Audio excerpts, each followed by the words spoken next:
कुणाची तरी बायको आहे ती, कुणाची तरी घरची सून आहे. आमच्यात झालं गेलं. आता सुरकी फक्त बबनची आहे.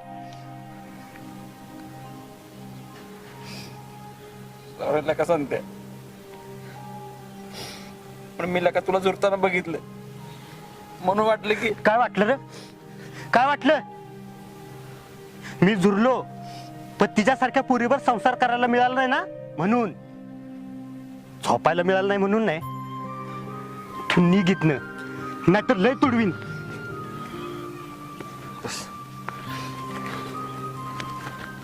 अरे तो तुझ्यासाठीच बोलला ना.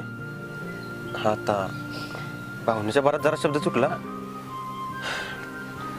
म्हणलं का मनात काय नव्हतं सांगते त्याच्या. अरे मला बी वाटतं त्याला तसं नव्हतं म्हणायचं. सॉरी रे का बाबा, मला का तुमच्याशिवाय कोण आहे मला,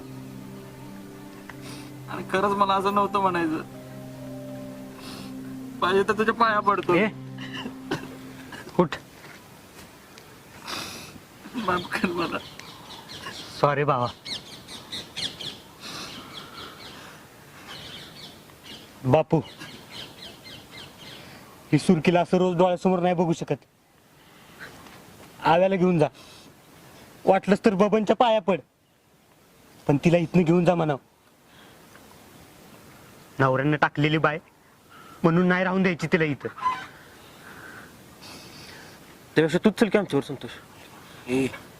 अरे ते बरं बी नाही वाटणार. आणि ह्यो आला तर डायरेक्ट हॉस्पिटलला जाईल बबन दाजी. जे बबन केलं ते आपला संत्या कावाच नाही करणार.